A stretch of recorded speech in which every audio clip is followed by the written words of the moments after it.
ప్రభువైన యేసుక్రీస్తు వారి నామములో కూడి వచ్చినటువంటి మీ అందరికీ కూడా నా యొక్క హృదయపూర్వకమైనటువంటి వందనాలు తెలియజేస్తున్నాను. దేవుడు కలిగించినటువంటి కాలమంతా కూడా కాపాడి మనల్ని మరొకసారి ఆయన సన్నిధిలో నిలువబెట్టిన విధానాన్ని బట్టి దేవునికి కృతజ్ఞతాస్తుతులు తెలియజేస్తూ ఉన్నాను. మరి యొక్క వాక్యభావంలోనికి మనం వెళ్తూ ఉన్నప్పుడు పరిశుద్ధాత్మ వర్సెస్ దురాత్మ అనేటువంటి అంశంలో మనం ఉన్నాము. పరిశుద్ధాత్మ వర్సెస్ దురాత్మ, ఇందులో రెండు భాగాలు అయిపోయాయి. ఇప్పుడు మూడో భాగము మనం చూడబోతూ ఉన్నాము. ఈ మూడో భాగంలో అబద్ధికుడు వారి లక్షణాలు, అంటే దురాత్మ చేత నడిపించబడుతున్నటువంటి వారు ఏ కార్యాలు చేస్తారు, ఎలా ఉంటారు అనేది మనం చూడబోతూ ఉన్నాము.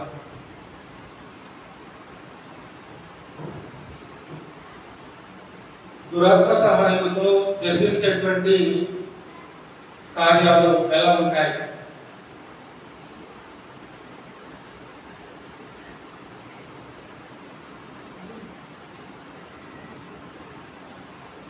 దురాత్మ చేత జరిగించేటువంటి వాడు ఏం చెప్తాడు అంటే అబద్ధం చెప్తాడు. దురాత్మ చేత ప్రేరేపింపబడి తెలియపరచబడినటువంటి మాటలు ఏంటి అంటే అసత్యాన్ని చెప్తారు. మరి వాళ్ళు అసత్యం చెప్పారు అనేది ఎప్పుడు నిర్ధారణ అవుతుంది? వాళ్ళు అసత్యం చెప్పారని ఎప్పుడు నిర్ధారణ అవుతుంది? బయలుపరచబడినప్పుడు నిర్ధారణ అవుతుంది. అబద్ధికుడు ఎందుకు అబద్ధాన్ని చెప్తాడు అంటే దురాత్మ చేత నడిపింపబడినటువంటి వాడై అబద్ధాన్ని చెప్తాడు. అది అందరూ దానిని గుర్తుపట్టలేనటువంటి పరిస్థితి ఉంటుంది. అంత సులువుగా మరి అబద్ధాన్ని మరి అంటే తేలికగానే అబద్ధాన్ని నమ్మేస్తూ ఉంటారు. కానీ అబద్ధాన్ని నమ్మటం వలన ఏ విధమైనటువంటి ప్రయోజనమో దేవుని పక్షంగా ఉండదు అనేది కూడా మనం గమనించాలి. సామెతల గ్రంథము 10వ అధ్యాయము 18వ వచనంలో మనం గమనిస్తున్నప్పుడు, సామెతల గ్రంథము 10వ అధ్యాయము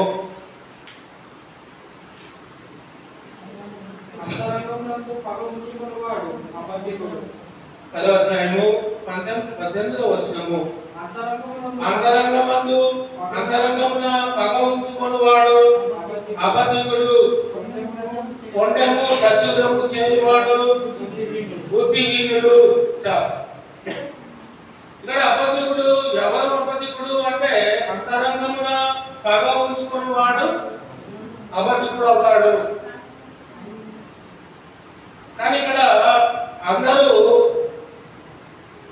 గ్రహించలేనటువంటి విషయం ఏంటంటే అంతరంగంలో నా గురించి ఆ వ్యక్తి ఏమనుకుంటున్నాడు అనేది ఎవరికి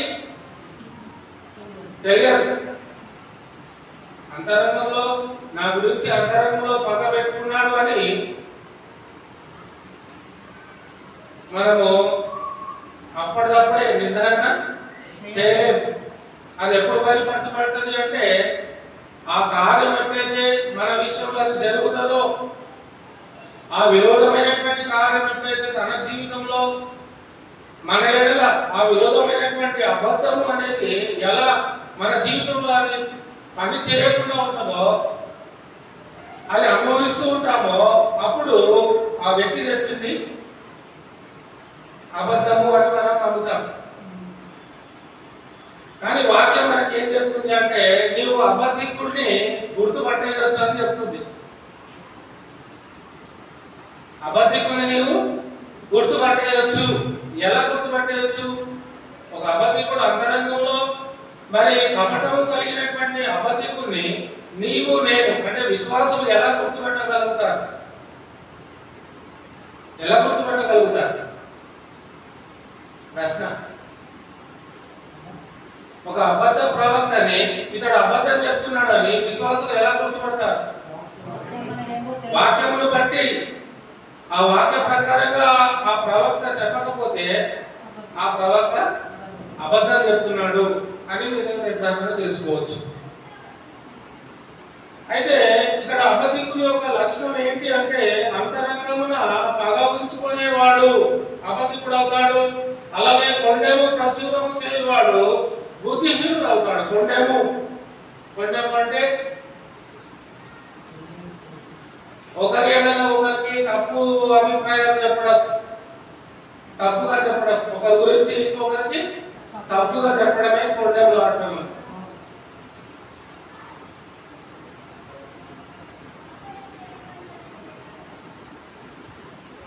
ఏమీ లేకుండా చెప్పడము తప్పు. ఒకవేళ ఉంది అంటే చెప్పొచ్చు, తప్పేం లేదు. ఎందుకంటే వాక్యం మనకి ఏం చెప్తుంది అంటే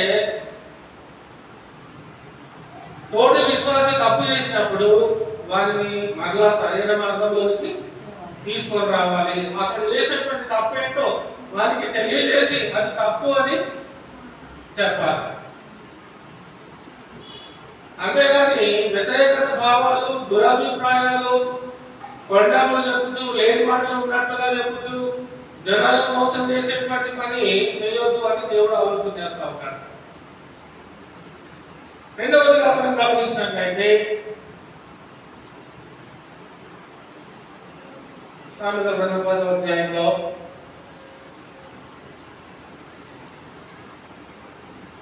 ద్వితీయోపదేశకాండము మనం తీసినట్లయితే ద్వితీయోపదేశకాండము 4వ అధ్యాయము 2వ వచనం అండి.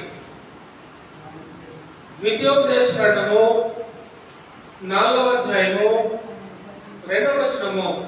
నీ దేవుడైన యెహోవా ఇచ్చిన ఆజ్ఞను నీకు ఆజ్ఞాపించుచున్నాను, వాటిని గైకొనుటయందును నేను నీకు ఆజ్ఞాపించిన మాటలతో దేవుని పలుకోకూడదు, దానిలో నుండి దేనిని తీసివేయకూడదు. ఇక్కడ దేవుడు ఏం మాట్లాడుతున్నాడు?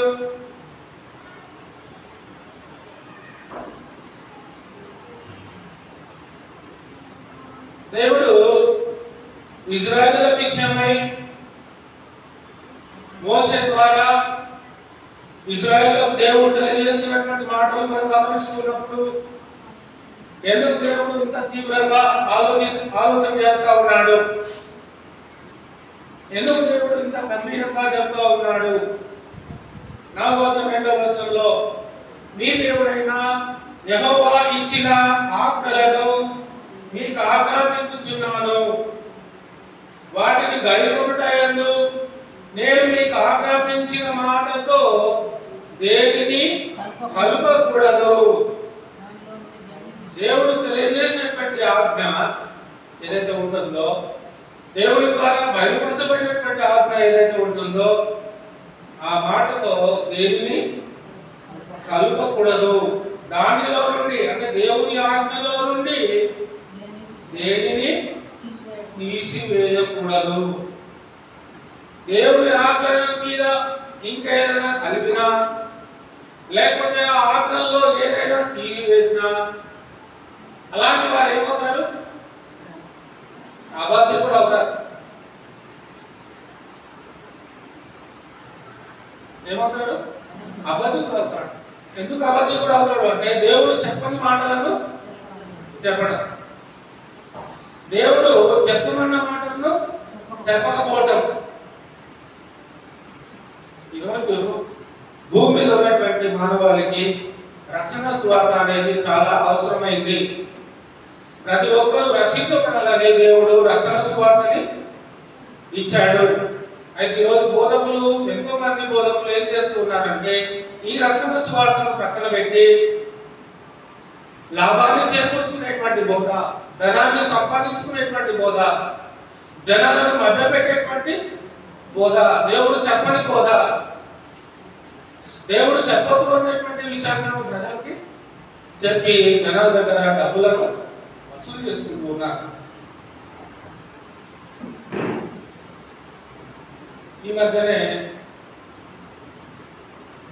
మరి కొంతమంది బోధకులు తయారయ్యారు.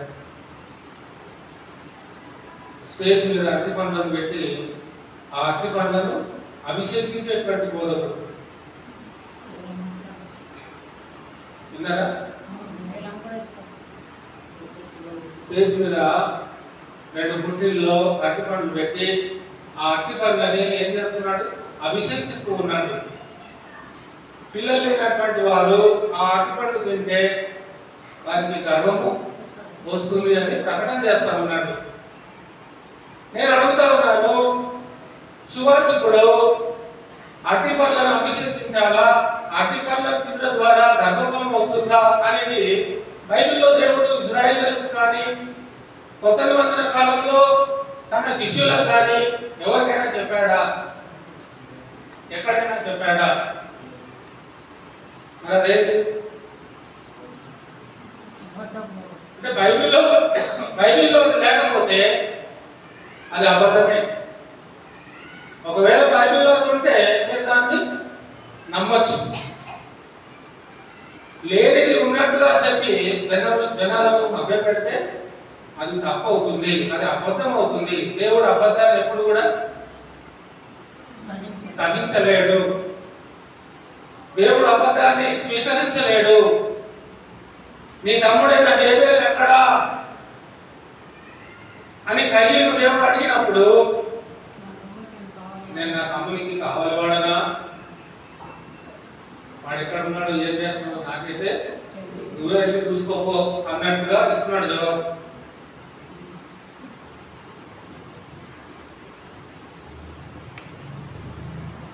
దేవుడు సత్యాన్ని ఎంత స్వీకరిస్తాడో అసత్యాన్ని అంతగా అసహించుకుంటాడు అనేది మనం గమనిస్తున్నాం. అందుకే దేవుడు ఇంత తీవ్రంగా చెప్పడానికి గల కారణం ఏంటి అంటే, సత్యవాక్యమునకు మనం లోబడకపోతే, అసత్యానికి కనుక మనం లోబడినట్లయితే మనం కూడా మరి అబద్ధికులమే అవుతాం.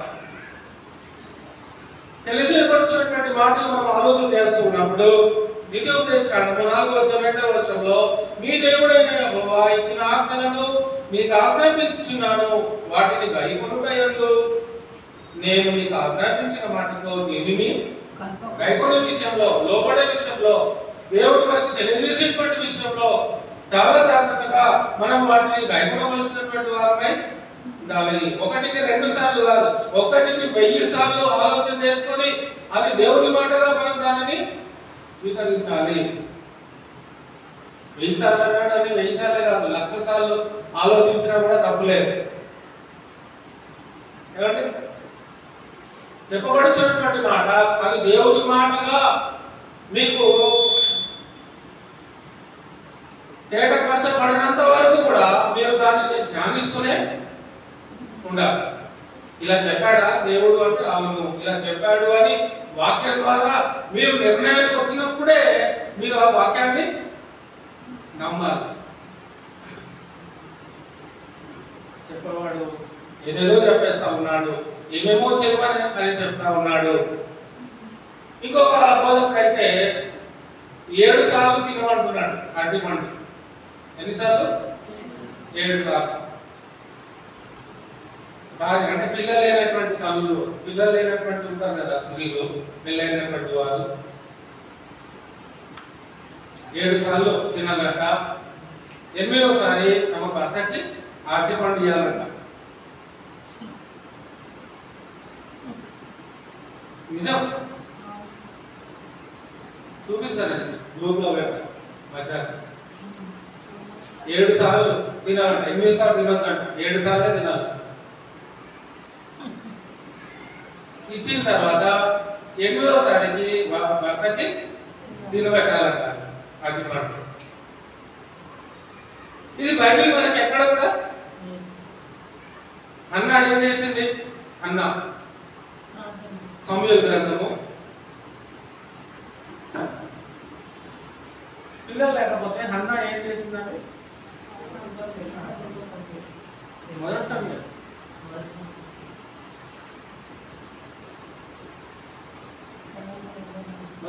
మొదటి అధ్యాయంలోనే ఉంటుంది.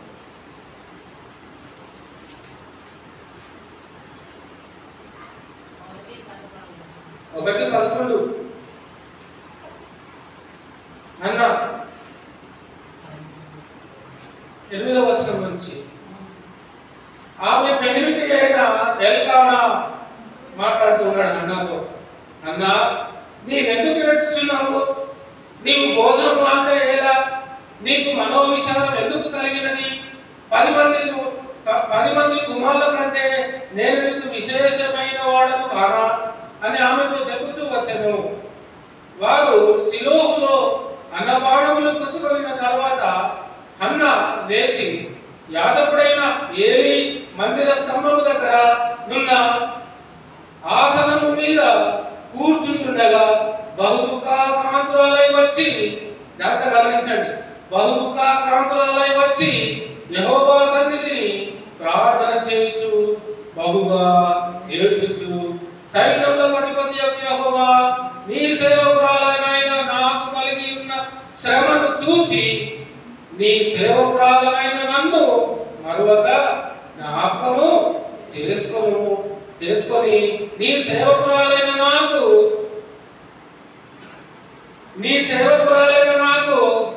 సంతానాన్ని కలగజే అంటుందా? మగ బిడ్డను కలగజేయమంటుందా? సెలక్షన్ అంటే హన్నాకు ఏం కావాలి? ఇప్పుడు కుమారుడు కావాలి. హన్నాకు దేవుని సంతానం అడగొచ్చు, గర్భఫలం ఇవ్వని దేవుని అడగొచ్చు, గర్భఫలం ఇవ్వని అడుగుతూనే ఉంది. ఇంకొక రకంగా ఏం చెప్పింది? నాకు మగ పిల్లని ఇవ్వమని అడుగుతాం. మరి హన్నా అరటిపండు ఎందుకు తినలేదు?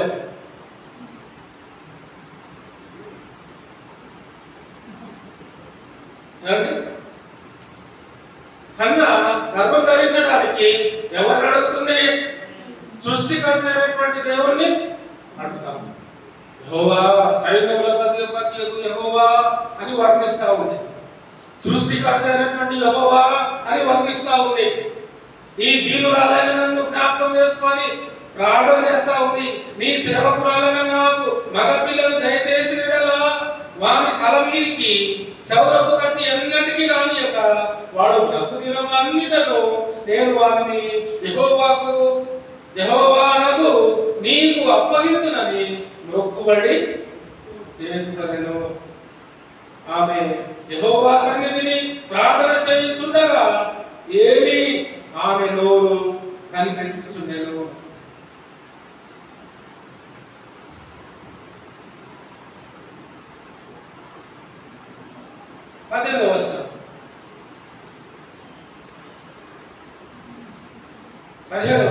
అంతటా ఏలీ, నీవు క్షేమముగా వెళ్ళుము, ఇశ్రాయేలు దేవుడితో నీవు చేసుకొనిన మనవిని ఆయన దయచేయుగాక అని ఆమెతో చెప్పగా, ఆమె అతనితో, నీ సేవకురాలైన నేను నీ దృష్టికి కృపనొందుదునుగాక అని. తర్వాత ఆ స్త్రీ తన దారిని వెళ్ళిపోయి భోజనం చేయొచ్చు నాటి నుండి దుఃఖముఖిగా నుండ మానెను. 20వ వచనం. కనుక హన్నా గర్భము ధరించి దినములు నిండినప్పుడు ఒక కుమారుని కని నేను యెహోవాకు మొక్కుకొని వీనిని అడిగి తిననుకొని వానికి సమూయేలు పేరు పెట్టెను. హన్నా దేవుడు అడిగింది, గర్భఫలం ఇవ్వమని అడిగింది, మగపిల్లవాడిని ఇవ్వమని అడిగింది.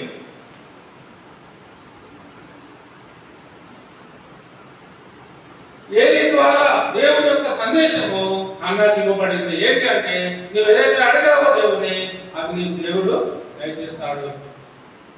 ఇక్కడ నువ్వు దుఃఖపడకుండా సంతోషంగా ఉండవు అని హన్నాను ధైర్యపరుస్తూ ఉంటాడు. హన్నా యొక్క ప్రార్థన దేవుడు విని హన్నా యొక్క గర్భాన్ని తెరిచి ఆ మగ శిశువును ఇచ్చాడు. ఇచ్చిన తర్వాత ఏమైందంటే, తాను ఏదైతే దేవుని సన్నిధిలో ఒప్పుకుందో ఆ ఒప్పుకొనినటువంటి ఆ ఒప్పుకోలను మరి పాలు విడవగానే తెచ్చి దేవుని సన్నిధిలో ఆ శిశువును పెట్టేసి, పాలు విడవగానే. పిల్లలు ఎప్పుడు పాలు విడుస్తారంటే, ఏ సంవత్సరానికి విడుస్తారు పిల్లలు పాలు? 2 సంవత్సరాలు, అంతేనా? 5 సంవత్సరాలు, 3 years, 2 years, 3 years. అంటే అంత చిన్న శిశువుగా ఉన్నప్పుడే అన్న దేవుడి దగ్గర ఒప్పుకుంది కనుక నేను నీకే సమర్పిస్తా, నువ్వు నాకు ఇచ్చిన కుమారుణ్ణి నేను నీ కొరకే వాడు నీ కొరకే వాడుకో, నేను నీ మందిరంలో మరి నా కుమారుడిని నేను నీకు చేస్తాను, నా కుమారుడు నీకు దేవా అని అడుగుతుంది. దేవుడు ఇవ్వగానే ఆ ఒప్పుకునేటువంటి ఒప్పుకోను బట్టి తిరిగి అన్న నా కుమారుడిని దేవుని మందిరం దగ్గర ఆ సేవకుడు అయినటువంటి ఆ ప్రవక్త దగ్గర ఆ తన కుమారుణ్ణి పెట్టేసింది. చెప్పాలనుకున్నటువంటి పాయింట్ ఏంటంటే, నీకు ఈ లోకంలో ఏదైనా తక్కువ ఉందా, ఏదైనా అవసరత ఉందా, ఆ అవసరత నీవు ఎవరిని అడగాలి అంటే ఆ అవసరత తీర్చేవాడిని నువ్వు అడగాలి. మధ్యలో లేని మాటలు ఉన్నట్టుగా చెప్పేటువంటి ప్రవక్తల మాటలు నమ్మద్దు, సోదరి మాటలు నమ్మద్దు, పనికిరాని మాటలు నమ్మద్దు, దేవుడు చెప్పని మాటలను నమ్మద్దు. దేవుడు ఏం చెప్తున్నాడు తన గ్రంథం ద్వారా అన్నప్పుడు, నీకు సంతానం కావాలా అయితే నన్ను అడుగు అని దేవుడు అడుగుతా ఉన్నాడు, నన్ను అడుగు అని చెప్తా ఉన్నాడు దేవుడు. నీకు సంతానాన్ని ఇచ్చేది ప్రవక్త కాదు, నీకు సంతానాన్ని ఇచ్చేది విశ్వాసులు. నీకు సంతానాన్ని ఎవరు ఇవ్వాలి అంటే దేవుడే నీకు నీ సంతానాన్ని ఇవ్వాలి. కాబట్టి నువ్వు ఎవరిని అడగాలో ఆయననే అడగాలి, కానీ నువ్వు వేరే వాళ్ళని అడిగి నీవు దిగుడు పడవలసినటువంటి భయపడవలసినటువంటి అవసరం ఏమి లేదు.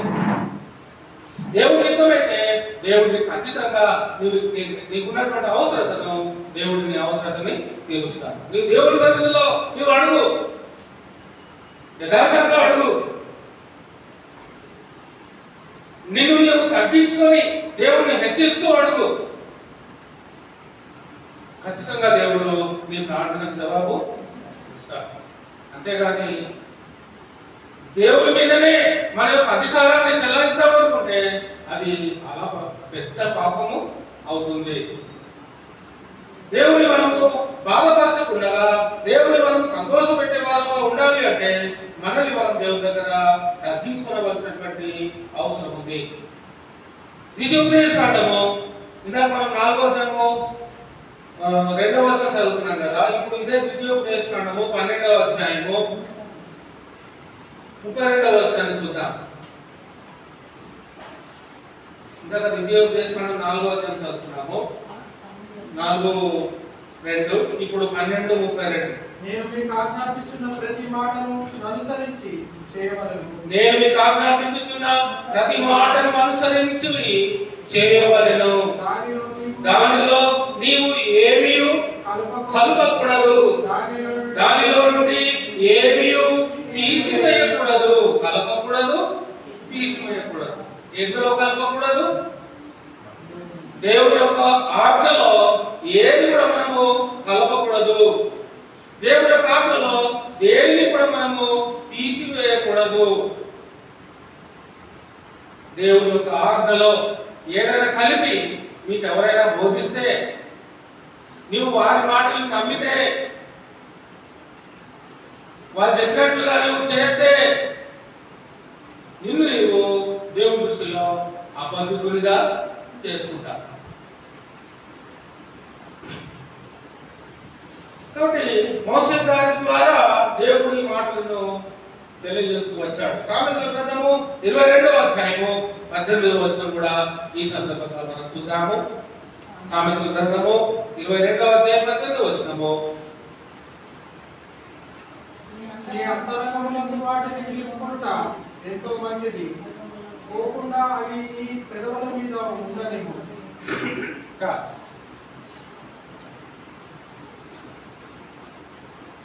పదిహేడు కూడా చదివితే బాగుంటుంది. నీ చెవియొగ్గి ఆజ్ఞల ఉపదేశములను చెవియొగ్గి జ్ఞానుల ఉపదేశము ఆలకింపుము. నేను కలగజేయు తెలివిని పొందుటకు మనస్సు నిమ్ము. నీ అంతరంగమందు వాటిని నిలుపుకొనుట ఎంతో మంచిది, పోకుండా అవి నీ పెదవుల మీద ఉండనివ్వు. దేవుడి ద్వారా తెలియపరచబడినటువంటి మాటలు మన అంతరంగంలో భద్రం చేసుకోవాలి. మన అంతరంగం హృదయంలో భద్రం చేసుకునేటువంటి ఆ మాటలు నీ పెదవుల ద్వారా వాటిని నువ్వు ధ్యానిస్తూ పలుకుతూ ఉండాలి. నీ అంతరంగంలో దేవుడి మాటలను పెట్టుకోకపోతే, నీ నోటి ద్వారా దేవుడి మాటలు నువ్వు ఉచ్చారణ చేయకపోతే, నువ్వు ధ్యానించకపోతే ఏమవుతుంది? మన అంతరంగంలో దేవుడి మాటలు మనం ఉంచుకోకపోతే, మన పెదవుల ద్వారా దేవుడి మాటలు నెమరు వేసుకోకపోతే ఏమవుతుంది? ఏం కాదు.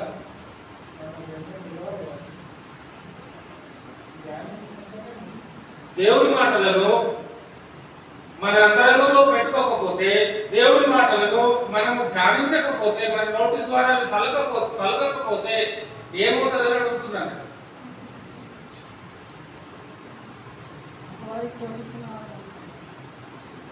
అట్టిపండు తినాల్సి వస్తుంది.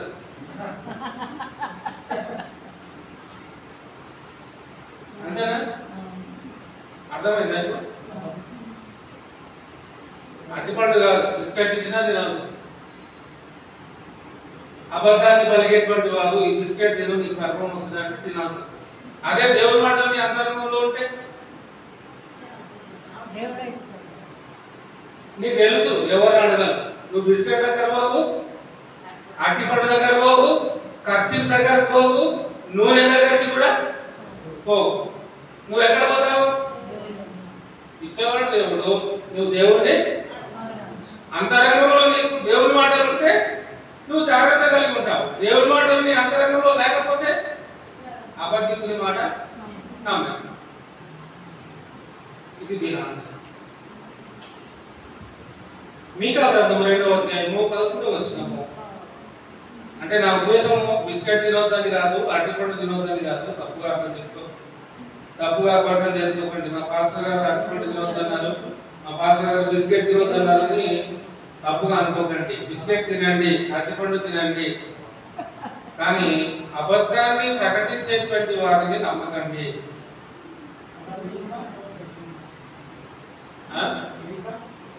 మీకా 2వ అధ్యాయం 11వ వచనం. వ్యర్థమైన మాటలు పలుకుచు అబద్ధికుడమైన ద్రాక్షారసము బట్టి మద్యమును బట్టి నేను మీకు ఉపన్యాసం చేయుదునని అబద్ధము చెప్పుచు ఒకడు వచ్చిన యెడల వాని దినములు ప్రవక్త యగును. దేవుడు మాట్లాడుతున్నటువంటి మాటలు మనం ఆలోచన చేస్తున్నప్పుడు తీసారంటే బైబిల్ మీకా గ్రంథము 2వ అధ్యాయం 11వ వచనం అండి. Page number 764 65, page number 765. మీకా గ్రంథము 2వ అధ్యాయము 11వ వచనాన్ని మనం చదువుతా ఉన్నాం. అక్కడ ఏమంటున్నాడంటే, వ్యర్థమైన మాటలు పలుకుచు అబద్ధికుడై ద్రాక్షారసమును బట్టి మద్యమును బట్టి నేను మీకు ఉపన్యాసము చేయుదునని అబద్ధము చెప్పుచు ఒకడు వచ్చిన యెడల వాడే ఈ జనులకు ప్రవక్త అగును. వ్యర్థమైన మాటలు చెప్పేటువంటి వారే ఈ రోజు గొప్ప గొప్ప ప్రవక్తలు, బోధకులు పిలువబడుతున్నారు. వ్యర్థమైన మాటలు పలికేటువంటి వారే గొప్ప గొప్ప ప్రవక్తలుగా, గొప్ప గొప్ప బోధకులుగా పిలువబడుతున్నారు. ఇది నేను చెప్పే మాట కాదు. మీకా ద్వారా దేవుడు ముందే క్రీస్తు పూర్వం చెప్పినటువంటి మాట ఇది.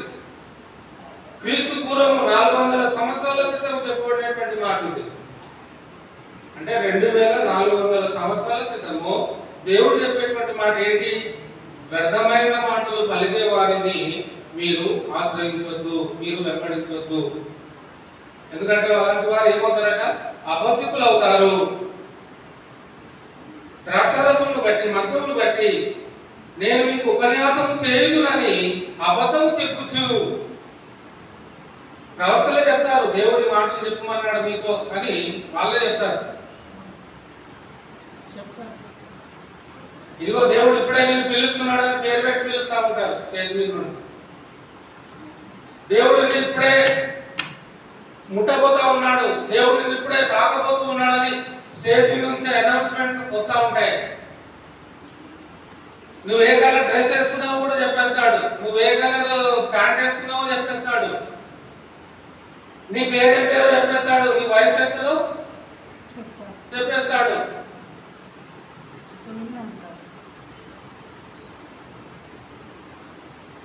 వ్యర్థమైన మాటలు పలుకుచు అబద్ధికుడవై ద్రాక్షరసము బట్టి మద్యము బట్టి నేను మీకు ఉపన్యాసము చేయుదునని అబద్ధము చెప్పుచు, అంటే దేవుడే నా నోటి నుండి నీ పేరును పిలుస్తూ ఉన్నాడు. పలానా వ్యక్తి ఎక్కడ ఉన్నాడు, ఆ 4వ సీట్లో కూర్చున్నాడు, ఆ 4వ లైన్లో చివరిగా కూర్చున్నాడు, ఎర్ర షర్ట్ వేసుకున్నటువంటి అబ్బాయి, నీ పేరు ఇది, నీ వయసు ఇంత, నీకు ఈ ప్రాబ్లం ఉంది, దేవుడిని ఇప్పుడే పిలుస్తున్నాడు రా అంటారు. వ్యర్థమైన మాటలు పలుకుచు దేవుడే నిన్ను పిలుస్తున్నాడని చెప్తూ ఉంటారు, అబద్ధము చెప్తూ మీ దగ్గరికి వస్తూ ఉంటారు, ఉపన్యాసం చేస్తూ ఉంటారు. అలాంటి వారిని జనులు ఏమనుకుంటున్నారంటే ప్రవక్తలు అనుకుంటూ ఉన్నారు. ఏమనుకుంటున్నారు? ప్రవక్తలు, గొప్ప బోధకులు, గొప్ప సేవకులు అని అనుకుంటూ ఉన్నారు. ఇదంతా ఏ పని? దురాత్మ పని. ఇదంతా పరిశుద్ధాత్మ పని కాదు. ఇప్పుడు మనం ధ్యానం చేసేది ఓన్లీ దురాత్మ పనిలే. అంతకుముందు 2 వారాలు పరిశుద్ధాత్మ పని కొంచెం టచింగ్ అయింది, కొంచెం పరిచయం అయింది.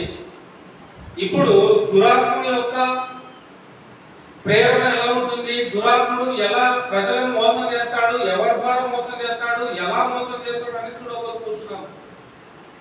ఇది మనము ఖచ్చితంగా దీన్ని గుర్తుంచుకోవాల్సినటువంటి అవసరం ఉంది. మీకా గ్రంథము 2వ అధ్యాయం 11వ వచనం మనం చదువుకున్నాము. ఇదే మీకా గ్రంథము 3వ అధ్యాయము 5వ వచనం నుండి 11వ వచనం వరకు కూడా చూడాలి. ఇదే మీకా గ్రంథము 3వ అధ్యాయము 5 నుండి 11 వచనాలు. ఆహారమును నమలుచు సమాధానమని ప్రకటించు వారును ఒకడు తమ నోట ఆహారము పెట్టని ఎడల అతని మీద యుద్ధము ప్రకటించు వారునై నా జనులను పొరపెట్టు ప్రవక్తలను గురించి యెహోవా సెలవిచ్చినదేమనగా, అంటే దేవుని జనులను పొరపెట్టేటువంటి ప్రవక్తలు. అంతేనా? దేవుని జనులను పొరపెట్టేటువంటి ప్రవక్తలు ఏం చేస్తున్నారు? వీళ్ళు ఏం చేస్తున్నారు చూడండి, లిస్ట్ ఇచ్చాడు ఇక్కడ 6వ వచనం. ఈ దొంగ ప్రవక్తలు, దొంగ బోధకులు పరిశుద్ధాత్మ అనేటువంటి ముసుగులో జనాలను మోసం చేసేటువంటి పనులు ఏమేమి పనులు చేస్తున్నారో చూడండి ఇక్కడ 6వ వచనం.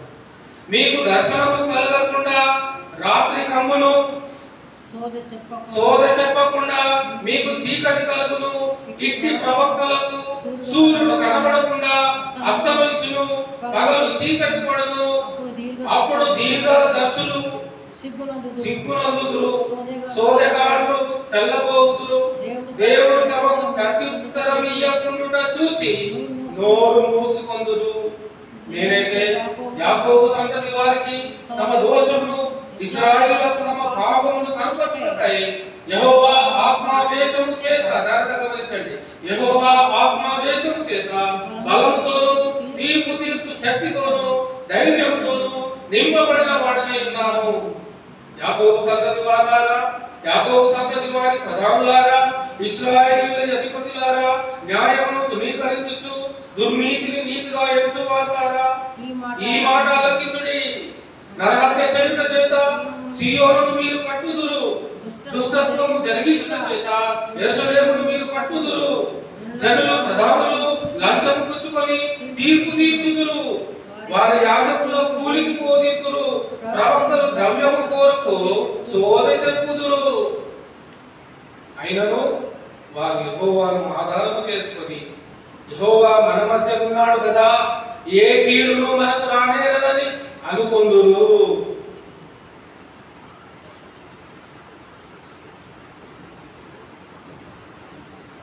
దురాత్మ ఎక్కడి వరకు వెళ్తుందంటే వాళ్ళ ద్వారా దేవుడు ఏదో సందేశాలు ఇస్తున్నాడు అని భ్రమ పెట్టేటువంటి వరకు వస్తుంది అన్నట్టు. నాకు కూడా వచ్చింది. అంటే నాకు వచ్చిన దురాత్మ వచ్చింది అంటలేదు.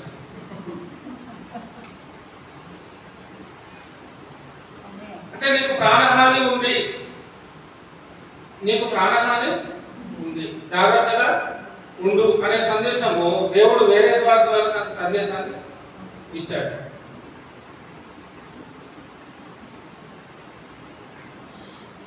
వేరే వారి ద్వారా దేవుడు నాకు సందేశాన్ని ఇచ్చాడు. ఇప్పుడు నేను నమ్మాలా నమ్మొద్దా?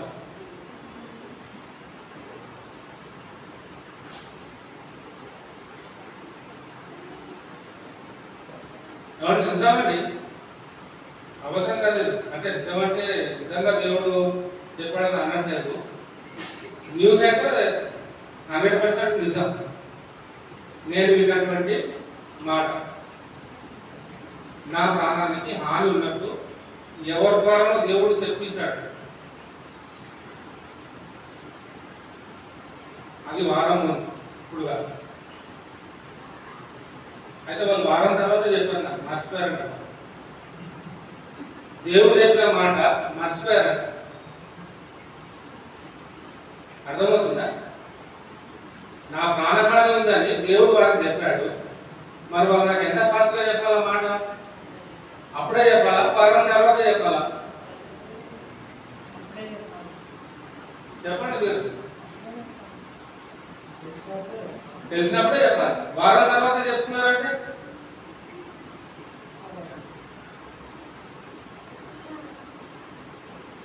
కాబట్టి ఇక్కడ ఈ వచనం కరెక్ట్ గా మ్యాచ్ అవుతుంది.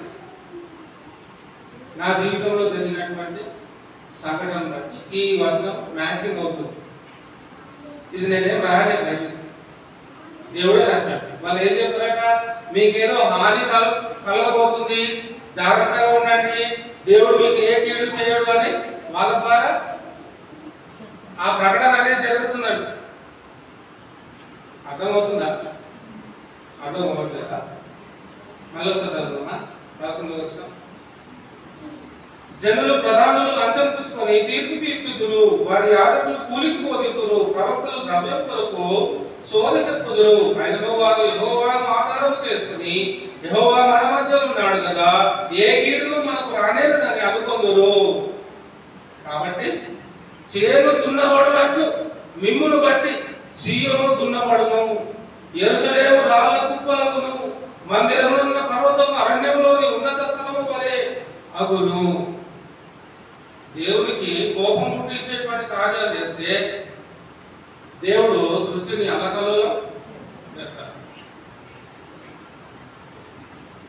దేవుని యొక్క జ్ఞానాన్ని గ్రహించకుండా, దేవుని యొక్క ఆజ్ఞలను గమనించకుండా, దేవుని యొక్క ఆవేశాన్ని అర్థం చేసుకోకుండా, ఎవరికి నచ్చినట్టుగా వారు దేవుని యొక్క మాటలుగా వాటిని ప్రకటించుకుంటూ పోతే దేవుడు చేయాల్సింది, దేవుడు ప్రాణహాని ఉంది అని మరి వారం రోజుల క్రితం దేవుడు బయలుపరచాడని తెలిసినప్పుడు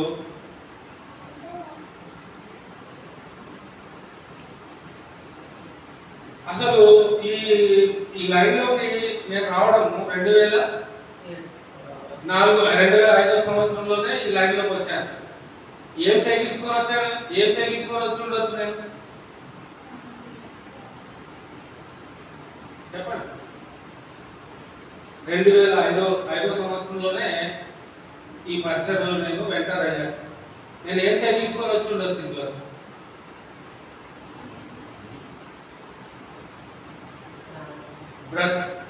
బ్రతికినన్ని రోజులు దేవుని కోసమే బ్రతకాలి. ఇందులో ఈ లైన్లో నా ప్రాణం పోయినా పర్వాలేదని వచ్చాను కదా ఈ లైన్లోకి, అంతేనా? మళ్ళీ ఇప్పుడు మధ్యలో ఈ ప్రాణానికి హాని ఉందంటే అదేంటి?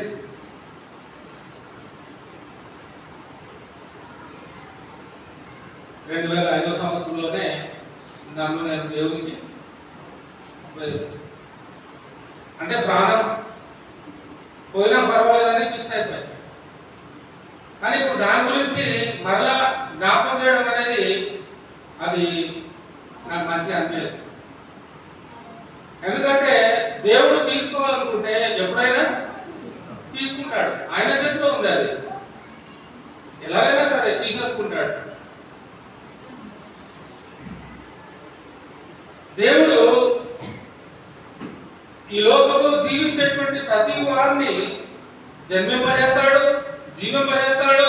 వారు ఎప్పుడు ఈ లోకాన్ని విడిచిపెట్టి వెళ్ళాలో అది ఆయన చేతిలోనే ఉంటుంది. ఆయనకు వచ్చినటువంటి తలంపు ఆయన మార్చుకోడు. ఆయనకు ఏదైతే ఒక తలంపు వస్తుందో, ఏదైతే నిర్ణయం తీసుకుంటాడో దానిని ఆయన మార్చుకోడు.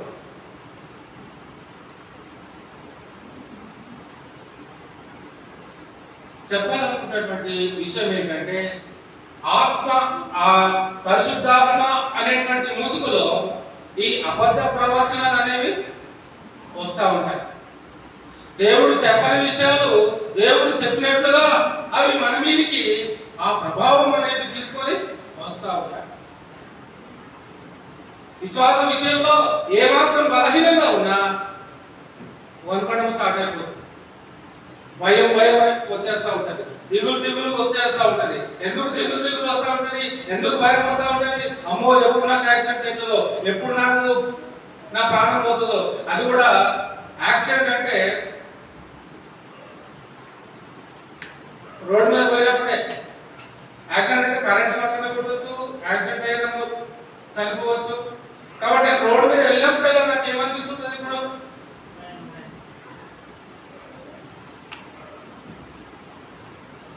ఏమనిపిస్తుంది? అమ్మ, దేవుడు నన్ను యాక్సిడెంట్ అవుతుందని చెప్పాడు. కాబట్టి నేను కొన్ని సందర్భాల్లో మంచిగా పోయినా కూడా వెనకాల నుంచి వచ్చేవాడు ఏం చేస్తాడు, ఆ పక్కన నుంచి వచ్చేవాడు ఏం చేస్తాడు, ఈ పక్కన నుంచి వచ్చేవాడు ఏం చేస్తాడు, ఎదురుండి వచ్చేవాడు ఏం చేస్తాడు అనే భయమే ఉంటుంది నాకు. అంతేనా? ఒకవేళ నేను నమ్మి భయపడితే నా పరిస్థితి ఏంటి? అసలు దేవుడు అనుకున్నట్టే పోను, నాకంటే ముందే పోతా. అంతేనా?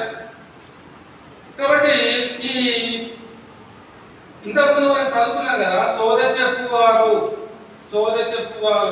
కొండెములు చెప్పేటువంటి వారు, సోద చెప్పేటువంటి వారిని మీరు నమ్మొద్దు. కొండెములు చెప్పేటువంటి వారిని మీరు నమ్మొద్దు. మీ ప్రాణంలో హాని ఉంది అని చెప్పేటువంటి వారిని కూడా మీరు నమ్మొద్దు. ఎందుకంటే ఎవరో ద్వారా మనకు దేవుడు చెప్పడు. దేవుడు చెప్పాలనుకుంటే దీని ద్వారా దేవుడు మనకి చెప్తాడు.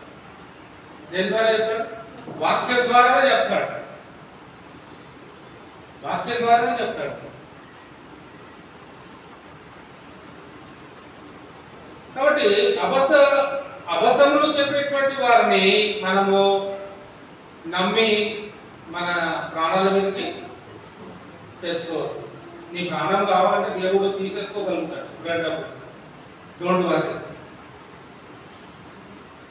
నీ ప్రాణం మీద నీకు తీపి వచ్చిందంటే నువ్వు దేవుడికి లోబడవా? నీ ప్రాణం మీద నీకు తీపి వచ్చింది, నువ్వు ఇంకా ఎక్కువ రోజులు బతకాలనే ఆశ నీకు వస్తుంది అంటే నువ్వు దేవుని కోసము జీవించు అడవు.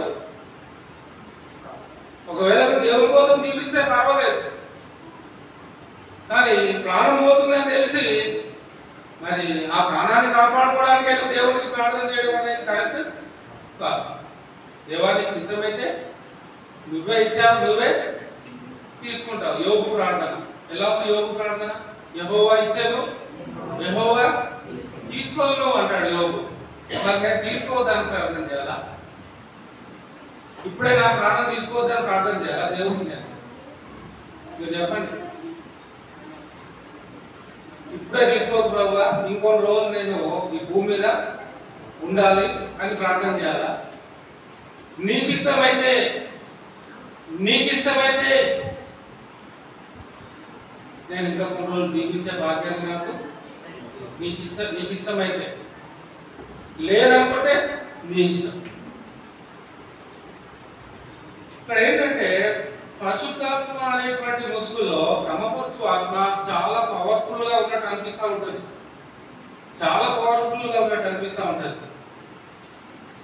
బలమైనటువంటి విశ్వాసులు కూడా ఈ బ్రహ్మపరచు ఆత్మకి బానిసలైపోతూ ఉంటారు.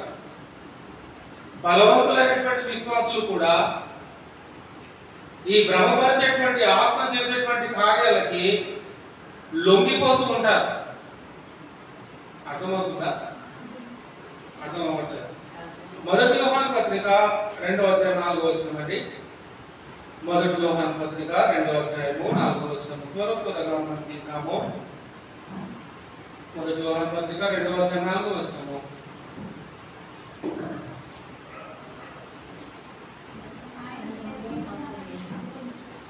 ఆయన ఎరిగి ఉన్నారని చెప్పుకొనుచు ఆయన ఆజ్ఞలను గైకొనువాడు ఆయన ఆజ్ఞను గైకొనని వాడు అబద్ధికుడు, వానిలో సత్యము లేదు. ఆయన వాక్యము ఎవడు గైకొనునో వానిలో దేవుని ప్రేమ నిజముగా పరిపూర్ణమాయ. ఆయన ఎంత నిలిచి ఉన్నవాడని చెప్పుకునేవాడు ఆయన ఎలాగో నడుచుకోలేనో అలాగే తాను నడుచుకున్న భద్రుడై ఉన్నాడు. మనం ఆయన ఉన్నామని దీని వలన తెలుసుకుంటున్నాము. ఆయన ఎరిగి ఉన్నామని చెప్పుకోవచ్చు. ఆయన ఆజ్ఞలను గైకొనని వాడు అబద్ధికుడు. ఆయన ఎరిగి ఉన్నామని చెప్పుకొని ఆయన ఆజ్ఞలను పాటించకుండా ప్రవర్తిస్తే దేవుని దృష్టిలో మనము అలాంటి కార్యాలు దేవుని ఎరిగి ఉన్నారని చెప్పుకొని నేను ఆయన ఆజ్ఞలను పాటించకపోతే నేను దేవుని దృష్టిలో అబద్ధికుని అవుతాను. కాబట్టి నిజంగా దేవుడు మన యందు ఉన్నాడు, నేను దేవుని యందు ఉన్నాను అని నీవు విశ్వసించిన వాడు అయితే ఖచ్చితంగా ఆయన ఆజ్ఞలను నేను గైకొంటాను. ఆయన ఆజ్ఞలను నేను గైకొంటేనే దేవుడు నా యందు ఉంటాడు. ఆయన ఆజ్ఞలను గైకొనకుండా నేను జీవించిన వాడినైతే మరి నేను దేవుని దృష్టిలో అబద్ధికున్నాను. అంటే ఇప్పుడు దేవుడు చెప్పని విషయాలు నేను ప్రజలకు చెప్తే నేను దేవుని దృష్టిలో అబద్ధికుని అవుతాను. దేవుని చిత్త ప్రకారంగా నేను జీవించకుండా దేవుడు చెప్పని విషయాలను నేను విశ్వాసం చెప్తే నేను అబద్ధికుని అవుతాను. కాబట్టి చెప్పేటువంటి వాడు దేవుడి మాటలనే చెప్పాలి.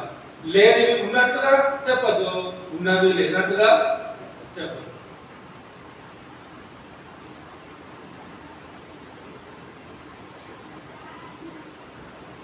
ఆయన ఆజ్ఞలను గైకొనని వాడు అబద్ధికుడు, వారిలో సత్యము లేదు. సత్యం ఉంటే ఆయన ఆజ్ఞలను గైకొంటాడు. ఆయన ఆజ్ఞలను గైకొంటే ఆయన ఎరిగిన వాడే ఉంటాడు. ఆయన ఆజ్ఞలను గైకొంటే ఆయనను హత్తుకునేటువంటి వాడై ఉంటాడు. ఆయన సత్యాన్ని ఎరిగిన వాడైతే అసత్యానికి తావు ఇవ్వడు.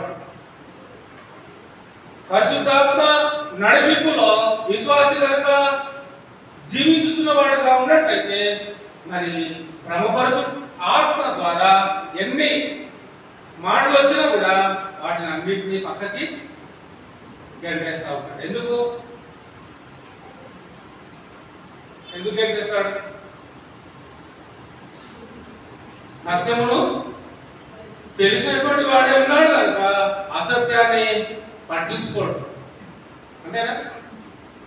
సత్యం తెలిసిన వాడు ఎలా ఉంటాడు? ధైర్యంగా ఉంటాడా, భయపడుతుంటాడా?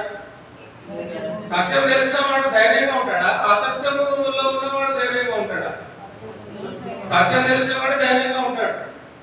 అసత్యం అనేటువంటి ఎంత మనకి వచ్చినా కూడా మనం సత్యాన్ని ఎదిగిన వారంగా ఉంటే, అంటే దేవుని ఎదిగిన వారంగా ఉంటే, దేవుని వాక్యాన్ని ఎదిగిన వారంగా ఉంటే, అబద్ధం ఎంత మనల్ని అణిచివేయాలని ప్రయత్నం చేసినా కూడా సత్యమే అబద్ధాన్ని ఏం చేస్తుంది? అనగదొక్కేస్తుంది, సమాధి చేస్తుంది. అయ్యో పాస్టర్ గారు ఇలా చెప్పేశారు కదా, మరి ఏంటి నా పరిస్థితి? గుండె బలహీనంగా ఉన్నోడైతే వారం రోజులు కాదు, చెప్పిన గంటకే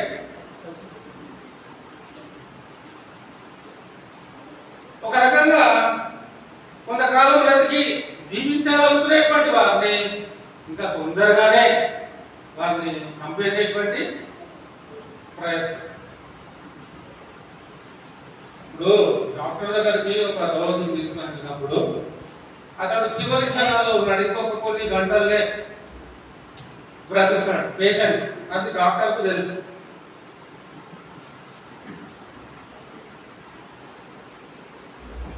కొన్ని గంటలు, ఒక 3 గంటలు పేషెంట్ బ్రతుకుతాడు, అది డాక్టర్కు తెలుసు, ఎవరికి తెలియదు. అప్పుడు డాక్టర్ ఏం చెప్తాడు?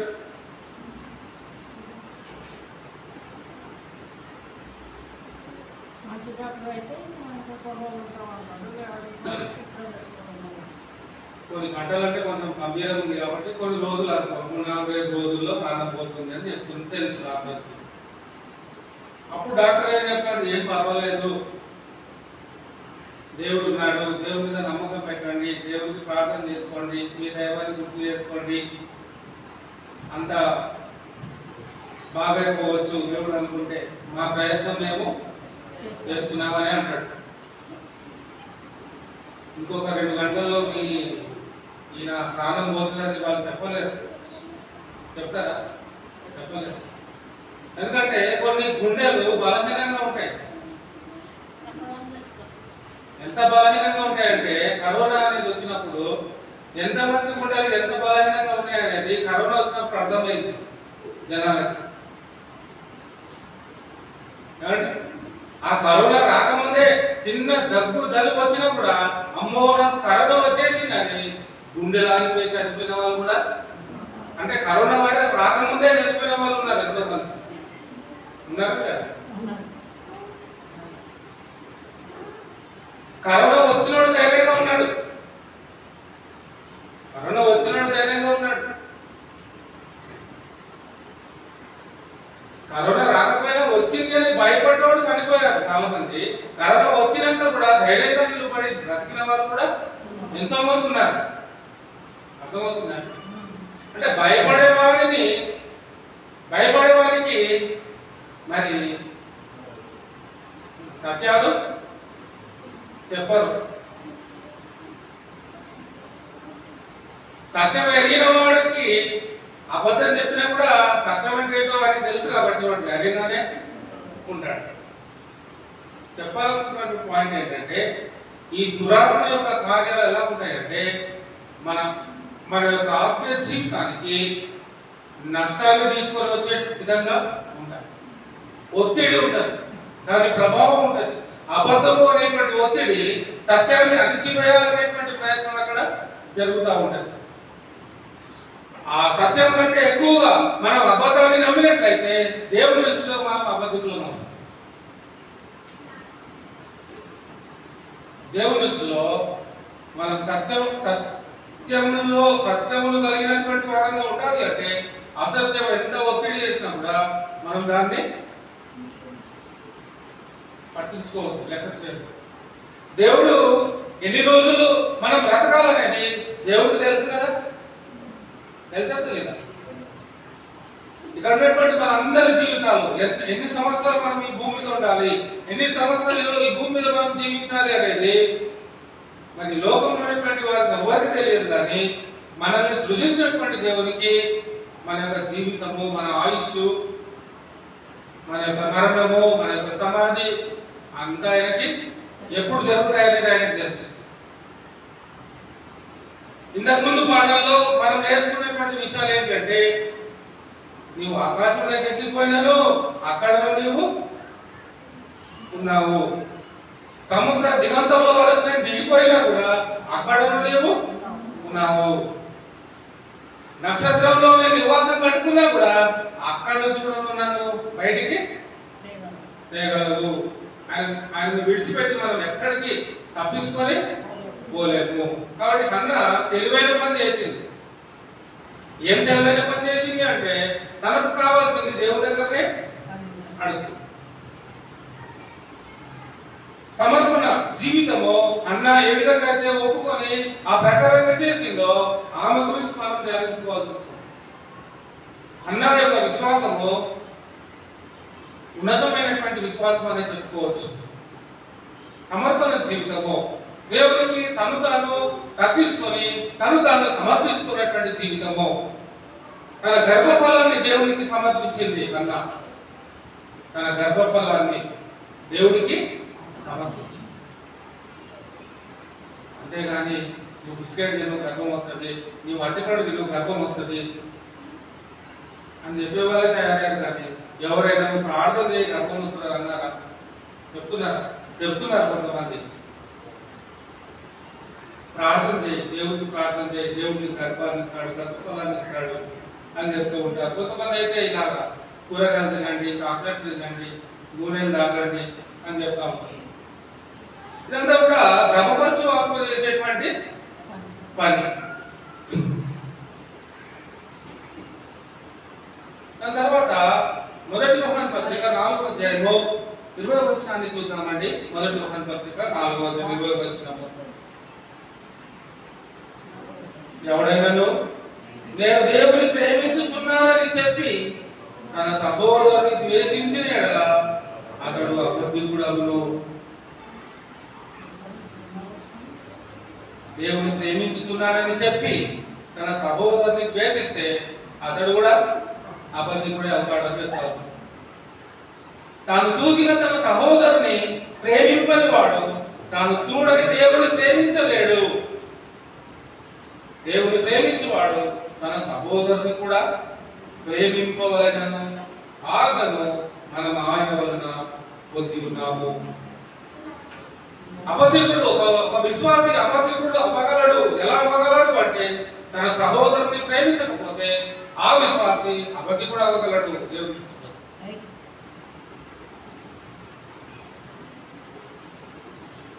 ఒక విశ్వాసి ఇంకొక విశ్వాసితో, గమనించండి, ఒక విశ్వాసి ఇంకొక విశ్వాసితో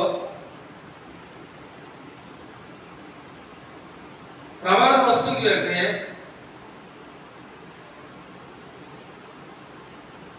బాగా ప్రార్థన చేసుకో అని చెప్పాలా? ప్రార్థన చేసుకున్నాం రండి అని చెప్పాలా? ఇద్దరు విశ్వాసులు ఏదైనా ప్రమాణం వస్తుంది ఒక వ్యక్తికి అన్నప్పుడు, ఒక విశ్వాసి అన్నప్పుడు, ఆ విశ్వాసి గురించి ఇంకొక విశ్వాసి నువ్వు ప్రార్థన చేసుకో, నువ్వు ప్రార్థన చేసుకో అని చెప్పాలా? ఇద్దరం కలిసి ప్రార్థన చేస్తాం రా అని చెప్పాలి.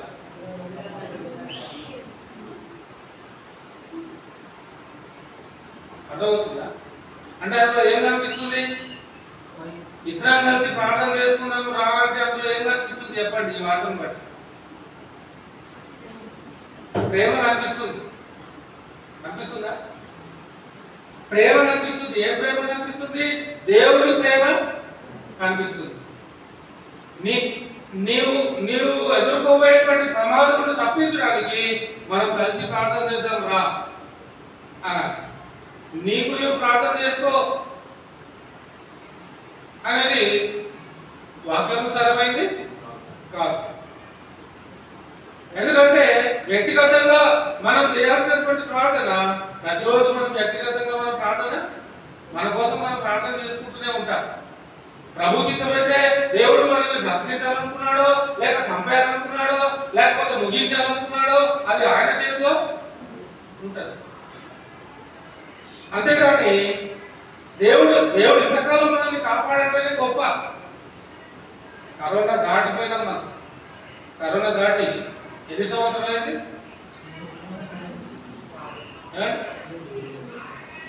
3 సంవత్సరాలు అయిందా కరోనా దాటి?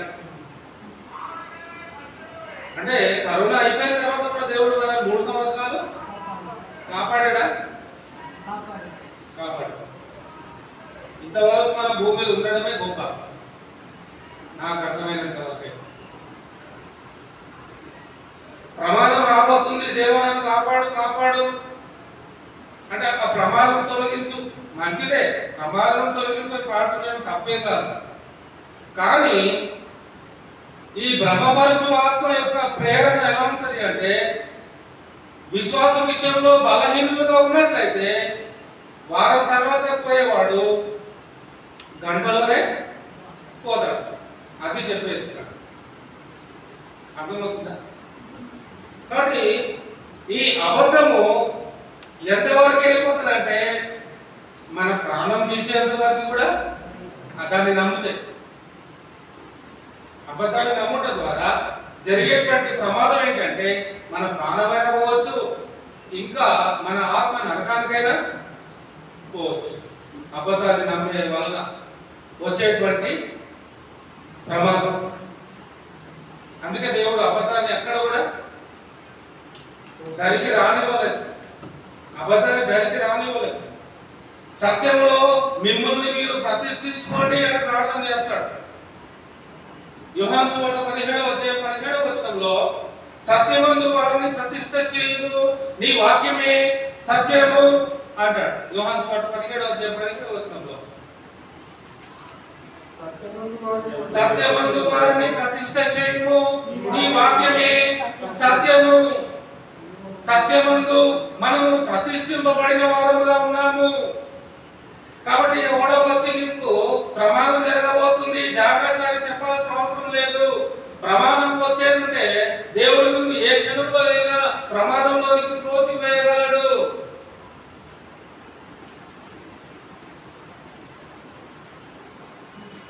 మనం ఉండాల్సింది ఎందులో అంటే సత్యంలో మనం ఉన్నామా లేదా. ఈ క్షణంలో నా ప్రాణం పోతే కనుక నేను సత్యంలో లేకపోతే నా ప్రాణము నరకానికి వెళ్తుంది. అది మనం ఆలోచన చేయాలి. ఈ లోకం శాశ్వతం కాదు, పరలోకం శాశ్వతము. కాబట్టి శాశ్వతమైనటువంటి పరలోకానికి మనం వెళ్ళాలి అంటే సత్యానికి మనం ప్రాధాన్యత ఇవ్వాలి, సత్యంలో మనల్ని మనము ప్రతిష్ఠించుకోవాలి.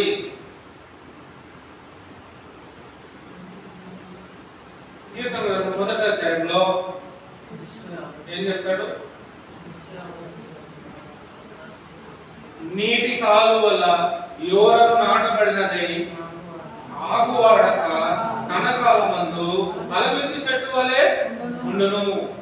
దుష్టుల ఆలోచన చొప్పున నడవక, పాపుల మార్గంలో నిలవక, అపహాసంలో కూర్చుండే చోటున కూర్చుండక, యెహోవా ధర్మశాస్త్రమందు ఆనందించు, దివారాత్రులు దాన్ని ధ్యానించువాడు ధన్యుడు. ధ్యానించువాడు ధన్యుడు. ఎందుకు, ఎలా అవుతున్నాడు ధ్యానించేవాడు ధన్యుడు? నా ప్రశ్న. దివారాత్రులు దాన్ని ధ్యానించేవాడు ఎలా ధన్యుడు అవుతున్నాడు? ఎలా ఫలిస్తూ ఉన్నాడు? ఎలా ఆశీర్వదింపబడుతున్నాడు? ఎలా దీవించబడుతున్నాడు? సత్యములో నిలిచిన వారై ఉన్నారు. సత్యంలో తమ్ముడు తాము ప్రతిష్ఠించుకున్న వారుగా ఉన్నారు కనుక అసత్యాన్ని వారి జీవితాల్లో, వారి కుటుంబాల్లో, వారి పొలిమేరలో రానివ్వకుండా దాన్ని త్రోసివేస్తా ఉన్నారు కనుక సత్యంలో వారు ఉన్నారు కాబట్టి దేవుడు వారిని ధన్యులుగా. అర్థమవుతుందా? ఆకు వాడక దేవుడు కాపాడాలనుకుంటే కాపాడతాడు. దేవుడి చిత్తం లేకపోతే రేపు పోయేది ఈ రోజే పోతాం మేము, సంవత్సరం పోయేది 6 నెలల ముందే పోతాం మేము, లేకపోతే కరోనా అప్పుడే పోవాలేమో మనమంతా. దేవుడు మనల్ని కాపాడాడు. కాబట్టి దేవుడు కాపాడేవాడే, దేవుడు రక్షించేవాడే. కానీ మరి రాబోయేటువంటి దినాల్లో ఏం జరగబోతుంది అని తెలియజేసేటువంటి వారు ప్రవక్తలు. రాబోయేటువంటి కాలంలో ఏం జరగబోతుంది అని చెప్పేటువంటి వారు ప్రవక్తలు. పాత నిబంధన కాలంలో, కొత్త నిబంధన కాలంలో రాబోయేటువంటి కాలంలో ఏం జరగబోతుందో చెప్పేటువంటి వారిలో ఎవరెవరు ఉన్నారు అంటే యేసుక్రీస్తు ప్రభువు వారు ఉన్నారు, అపోస్తలులు ఉన్నారు, దాని తర్వాత ఇంకెవ్వరు లేరు. రాబోయేటువంటి కాలంలో జరగబోయేటువంటి కార్యాలను చెప్పేటువంటి వారు ఎవరు అంటే యేసుక్రీస్తు, దాని తర్వాత అపోస్తలులు. వారు కాకుండా వేరే వ్యక్తి రాబోయేటువంటి కాలంలో నీకు ఈ ప్రమాదం జరగబోతుందని చెప్తున్నాడు అంటే అది దేవుని ఆత్మ పని కాదు. మరి ఏ ఆత్మ పని? బ్రహ్మపరచు ఆత్మ పని. ఎందుకంటే దేవుడు మనకి ఏం చెప్పాలనుకున్నాడో అది తన ద్వారా, అపోస్తలుల ద్వారా దేవుడు మనకి చెప్పేశాడు. హెబ్రీ పత్రిక 1వ అధ్యాయము 1-2 వచనాలు అవే చెప్తున్నాయి మనకి. హెబ్రీ పత్రిక 1వ అధ్యాయం అధ్యాయము 1-2 వచనాలు.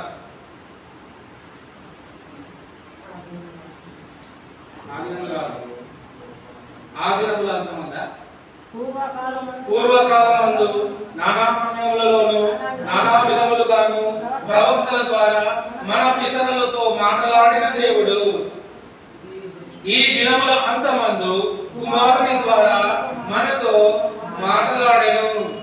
ఆయన ఆ కుమారుని సమస్తమునకును వారసునిగా నియమించెను. ఆయన ద్వారా ప్రపంచములను నిర్మించెను. చెప్పాలనుకున్నటువంటి విషయం ఏంటంటే, దేవుడు మనకు ఏదైతే చెప్పాలనుకున్నాడో అవన్నీ కూడా పూర్వకాలం ముందు ప్రవక్తల ద్వారా పితరుల ద్వారా చెప్పాడు. ఈ దినముల అంతమందు ఎవరి ద్వారా చెప్పాడు? కుమారుని ద్వారా మాట్లాడేను అన్నాడా? మాట్లాడతాడు అన్నాడు. మాట్లాడేను అంటే మనకు ఏదైతే దేవుడు చెప్పాలనుకున్నాడో పాత నిబంధనలో ప్రవక్తల ద్వారా పితరుల ద్వారా చెప్పేశాడు. తన కుమారుడైనటువంటి యేసుక్రీస్తు ద్వారా చెప్పేశాడు. పర్టికులర్ గా నీ దగ్గరకు వచ్చి నా దగ్గరకు వచ్చి మళ్ళీ ఆయన ఏమి చెప్పండి. చెప్పాలనుకున్నటువంటి పాయింట్స్ ఏవైతే ఉన్నాయో అవన్నీ కూడా మనకి మన వాక్యం ద్వారా మనకి చెప్పేశాడని వాక్యం చెప్తుంది. ఇప్పుడు ఇంకొకటి వచ్చి దేవుడు నాకు ఇలా చెప్పాడు, దేవుడు నాకు అలా చెప్పాడు, దేవుడు నాకు ఈ దర్శనం ఇచ్చాడు నీతో చెప్తున్నాడు అనుకో, అది వాక్యంలో ఉంటే నువ్వు అంటే యేసుక్రీస్తు చెప్పాలి.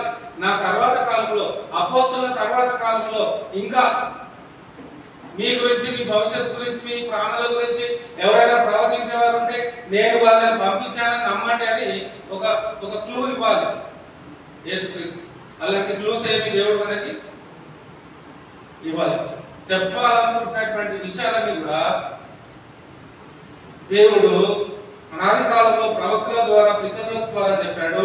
తర్వాత కుమారుడైనటువంటి క్రీస్తు ద్వారా చెప్పాడు. ఇప్పుడు పరిశుద్ధాత్మ యొక్క నడిపింపులో ఆయన దేవుడి యొక్క వాక్యాన్ని మనకి తెలియజేస్తూ ఉన్నాడు, జ్ఞాపకం చేస్తూ ఉన్నాడు. ఇప్పుడు పరిశుద్ధాత్మ చెప్పే మాటలు కూడా ఎవరు చెప్పిన మాటలై ఉండాలి?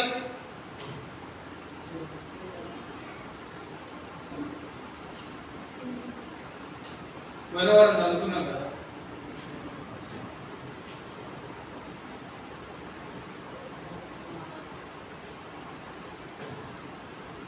వెనవారము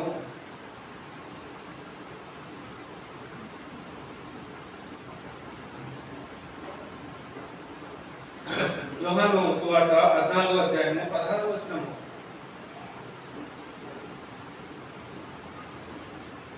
క్రీస్తు చెప్పిన మాటలు, అపోస్తలులు చెప్పిన మాటలు, తర్వాత వారి ద్వారా ప్రపంచానికి చెప్పేటువంటి మాటలు ఎవరు చెప్పాలి అదే చెప్తున్నాడు. యోహాను సువార్త 14వ అధ్యాయం 16వ వచనం.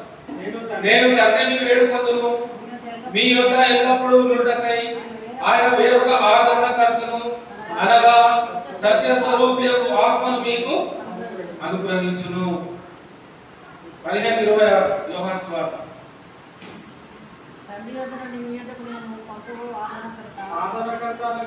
ఆదరణకర్త అనగా తండ్రి యొద్ద నుండి బయలుదేరు సత్య స్వరూపి అయిన ఆత్మ వచ్చినప్పుడు ఆయన నన్ను కూర్చి అంటే క్రీస్తు గురించి సత్య స్వరూపి అయిన ఆత్మ ఏం చేస్తాడు?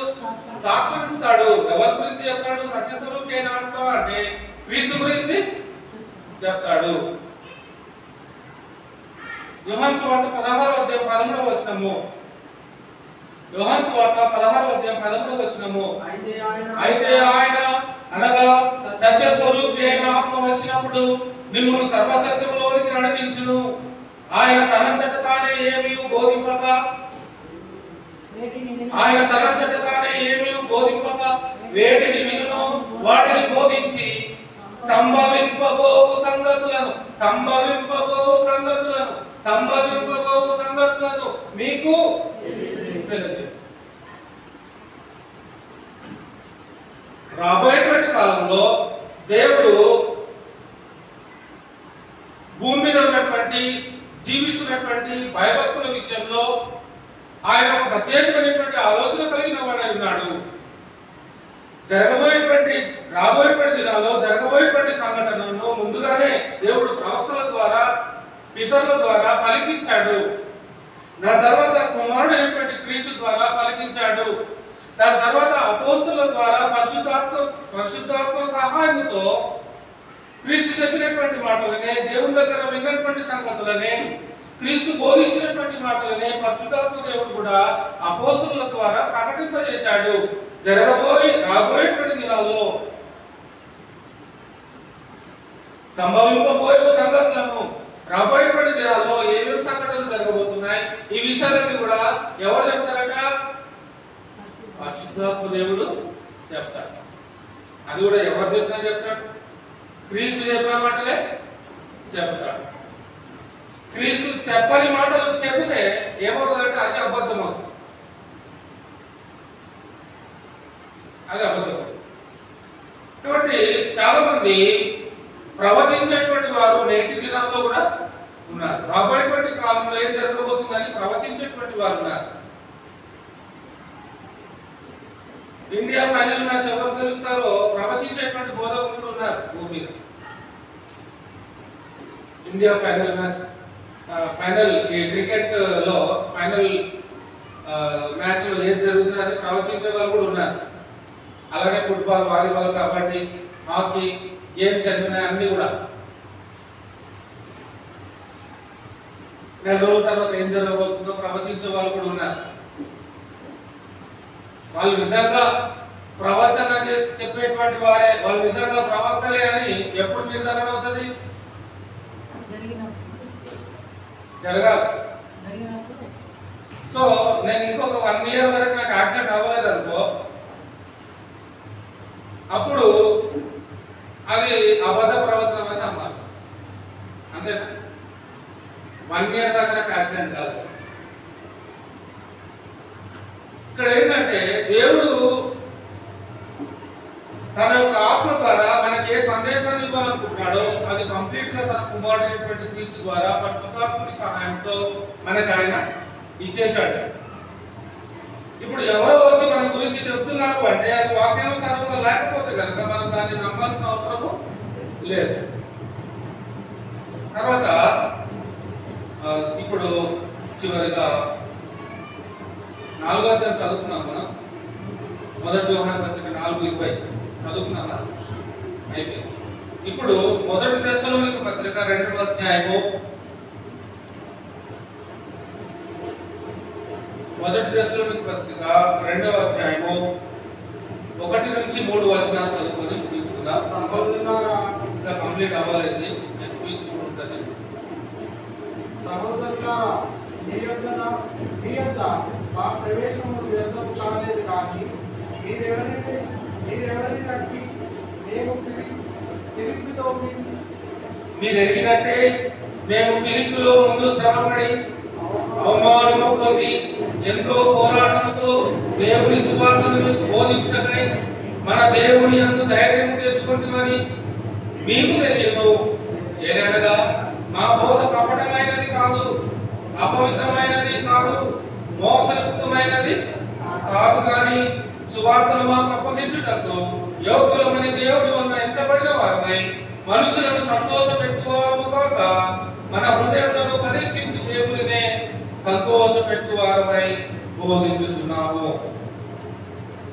మనుషులను సంతోషపెట్టేటువంటి బోధ ఉంది, దేవుడిని సంతోషపెట్టేటువంటి బోధ ఉంది. ఇప్పుడు మిమ్మలను సంతోషపెట్టేటువంటి బోధ నేను మీకు చేస్తే, ఇప్పుడు మనం ఎంతమంది ఉన్నాం? 1 2 3 4 5 6 7 8 9 10 11 12 మంది ఉన్నాం. దేవుని సంతోషపెట్టే బోధ చేస్తే 13 మంది ఉంటాం. అదే నేను మనుషులను సంతోషపెట్టే బోధ చేస్తే 1300 మంది ఉంటారు. అర్థమవుతుందా? అంటే మనుషులను సంతోషపెట్టే బోధ ఎలా ఉన్నది? దేవుడు చెప్పని బోధ ఎలా ఉంటుంది? అరటిపండులా ఉంటుంది. అంతే కదా?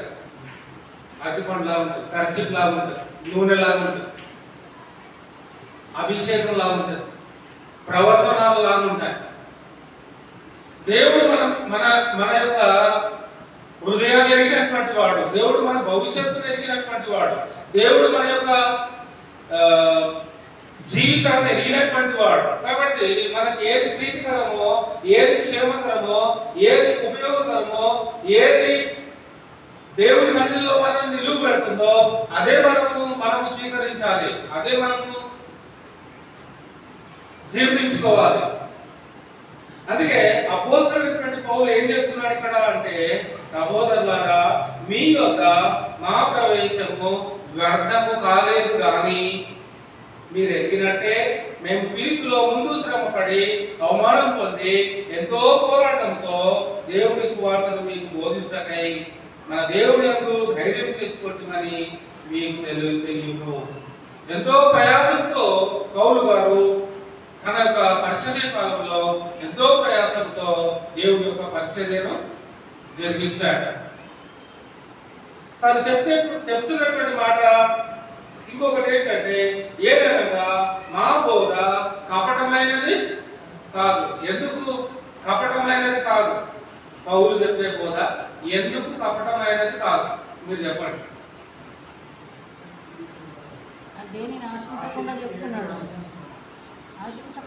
పౌలు చెప్పే బోధ ఎందుకు కపటమైనది కాదు అంటే, పౌలు ఏ రోజు కూడా విశ్వాసులని మీరు దక్షిణ భాగాలు ఇవ్వండి, మీరు నెల కింద కానుక ఇవ్వండి, మీరు ఫోన్ పే చేయండి, మీరు గూగుల్ పే చేయండి, మీరు స్కాన్ చేయండి అని ఆ స్కానర్ మెడలో వేసుకునేది తిరగాలి.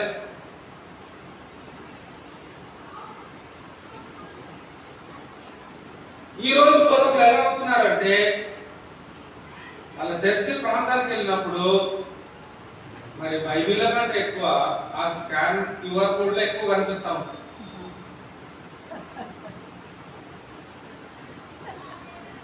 అంటే అక్కడ బోధ ఏంటి అన్నట్టు కపటమైన బోధ. దేని గురించి కపటము? ఎలా కపటం అయింది అంటే, ఏదో ఆశించి చేసేటువంటి బోధ. కపటమైన బోధ మన ఆత్మీయతను నశింపజేస్తుంది. కపటమైనటువంటి బోధ మన ఆత్మీయతను చంపేస్తుంది. కపటమైనటువంటి బోధ మన ఆత్మీయతను దేవుని దృష్టిలో అబద్ధికులుగా నిలువబెడుతుంది.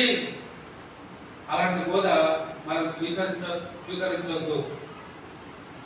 కపటము లేనటువంటి బోధ దేవుడు మన కోసము ఏర్పాటు చేశాడు. క్రీస్తు ద్వారా దేవుడు దాన్ని మన కోసం ఏర్పాటు చేశాడు. నిష్కపటమైనటువంటి బోధ, అపవిత్రమైనటువంటి బోధ కాదు అని చెప్తా ఉన్నాడు పౌలు గారు. అపవిత్రమైన బోధ కాదు మీరు ప్రకటించే బోధ, కపటమైన బోధ కాదు, అపవిత్రమైన బోధ కాదు, మోసయుక్తమైనది అసలే కాదు. మోసంగా మిమ్మల్ని మీ దగ్గర ఉన్నటువంటి ధనాన్ని మోసంగా కపటపూరితమైనటువంటి మనసుతో, అపవిత్రమైనటువంటి మనసుతో మోసంగా మీ దగ్గర ధనాన్ని బలవంతంగా తీసుకునేటువంటి వారు. అర్థమవుతుందా? మోసంగా మీ దగ్గర బలవంతంగా డబ్బుని తీసుకునేటువంటి వారు. కపటపూరితమైనటువంటి బోధ, మోసయుక్తమైనటువంటి బోధ, అబద్ధముతో కూడినటువంటి బోధ, అనేక ఆత్మలను నాశనానికి తీసుకొని వెళ్ళేటువంటి బోధ. ఆ బోధ దేవుడు ఎక్కడ కూడా చేయమని చెప్పట్లేదు. దేవుడు కావాల్సింది ఏంటి అంటే, పవిత్రమైనటువంటి బోధ కావాలి, నిష్కపటమైనటువంటి బోధ కావాలి, మోసం లేనటువంటి బోధ కావాలి, అందరికీ ఆశీర్వాదకరమైనటువంటి బోధ కావాలి, మేలుకరమైనటువంటి బోధ కావాలి, సత్యంలో బలపరచబడేటువంటి బోధ కావాలి. ఈరోజు సత్యానికి ప్రాధాన్యత ఇచ్చేటువంటి వారు చాలా తక్కువ మంది అయ్యారు. కానీ అసత్యానికి ఎంతో మంది ప్రాధాన్యత ఇచ్చేవారు ఉన్నారు. కానీ సత్యం విలువ పడుతుందా, అసత్యం విలువ పడుతుందా అంటే రెండింటినీ తీసుకొచ్చి పక్కన పెడితే చివరికి తెలిసేది ఏం తెలుస్తుంది అంటే, చివరికి సత్యమే తెలుస్తుంది. నిలువబడేటువంటి దాని మీదనే మన ఆత్మీయత నిలుపుకునేలా మనం బ్రతకవలసినటువంటి వారమై ఉండాలి. వచ్చే వారం 5వ వచనం నుండి 12వ వచనం వరకు చదవాలి. దాని వివరణ కూడా చూడాలి. అందరికీ వందనాలు.